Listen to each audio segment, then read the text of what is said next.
Hi, welcome to Live with Food.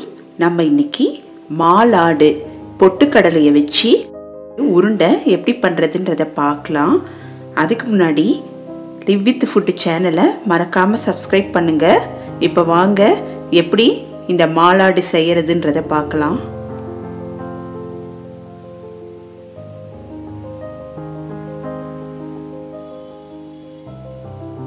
இப்போ ஒரு கடாயை எடுத்துக்கலாம். அதில் நான் முழு பொட்டுக்கடலை போட்டிருக்கேன். கொஞ்சம் ஃப்ரெஷ்ஷாக இருக்கிற மாதிரி பார்த்துங்க. இதை நல்லா கொஞ்சம் சூடாகணும், அதே டைம் கலரும் மாறக்கூடாது. அந்த மாதிரி 2-3 நிமிஷம் ஃப்ரை பண்ணிக்கலாம். கையில் பிடிச்சி பார்த்தா கொஞ்சம் ஹீட் ஆகிற மாதிரி இருக்கணும்.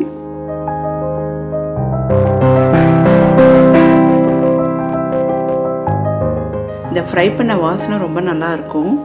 அதனால் ஒரு 2-3 நிமிஷம் போல் இதை வதக்கி விட்டுக்கலாம்.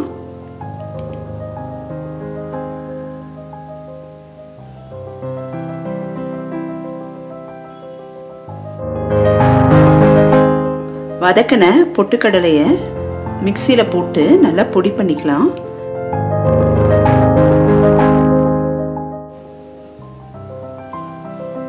பொடி பண்ணி அதை ஒரு பவுலில் போட்டுடலாம். நான் இங்கே 1 கப்பு பொட்டுக்கடலை எடுத்திருந்தேன். இப்போது அதை இன்னும் கொஞ்சம் டேஸ்ட்டாக பண்ணுறதுக்காக பாதாமை நல்லா பொடிச்சு சேர்த்துக்கலாம். இது ஒரு 1/4 கப்பு சேர்த்துருக்கேன். இது ரெண்டுத்துலேயுமே ரொம்ப புரோட்டீன் சத்து இருக்குது. இப்போது வாசனைக்காக ஏலத்தூள் ஆட் பண்ணிக்கலாம். இந்த ஸ்வீட் வந்து ஈஸியான ஸ்வீட்டு. நான் இப்போ ஸ்வீட்டுக்காக ப்ரௌன் சுகர் ஆட் பண்ணிக்கிறேன். நாட்டு சர்க்கரை,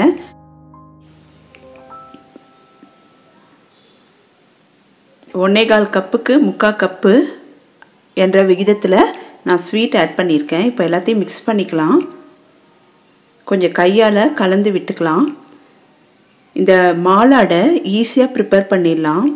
விநாயகர் சதுர்த்தி, நவராத்திரி இந்த மாதிரி ஃபெஸ்டிவல் டைம்லாம் சுவாமிக்கு நைவேத்தியம் பண்ணிடலாம். ரொம்ப ஈஸியான ஒரு ஸ்வீட்டு.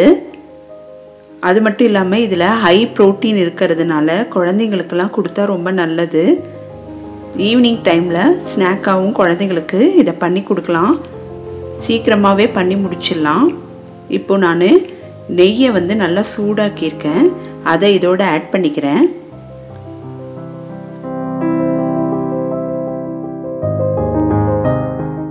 கால் கப்பு நெய்யும் 1 டீஸ்பூனும் ஆட் பண்ணிக்கிறேன். இப்போ இதோட இதை மிக்ஸ் பண்ணிக்கலாம். கொஞ்சம் பார்த்து மிக்ஸ் பண்ணிக்கோங்க, கொஞ்சம் சூடாக இருக்கும். ஒரு 2-3 நிமிஷம் இதை அப்படியே விட்டுடலாம். சூடு ஆறின பிறகு நம்ம பிடிச்சிக்கலாம் உருண்டைகளை. இப்போ நல்லா சூடு ஆறிடுச்சு. இப்போ நம்ம ஒரு இளஞ்சூட்லேயே உருண்டையாக பிடிச்சி வச்சுக்கலாம். கொஞ்சம் நல்லா நெல்லிக்காய் அளவுக்கு பெரிய உருண்டையாகவே நம்ம பிடிச்சி வச்சுக்கலாம். இந்த மாதிரி ஈஸியாக இதை நம்ம வீட்டில் ப்ரிப்பேர் பண்ணிடலாம். இது எல்லாமே வீட்டில் இருக்கிற பொருள் தான். ரொம்ப டேஸ்ட்டும் ரொம்ப நல்லா இருக்கும். இந்த மாதிரி விசேஷ நாளெல்லாம் நம்ம இந்த மாதிரி ஸ்வீட்டை நம்ம பண்ணி சுவாமிக்கு நைவேத்தியம் பண்ணலாம், குழந்தைங்களுக்கும் கொடுக்கலாம்.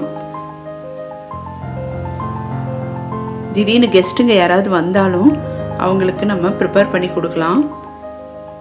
பாருங்கள், ரெடி ஆயிடுச்சு. இதை நீங்கள் வீட்டில் செஞ்சு பாருங்கள்.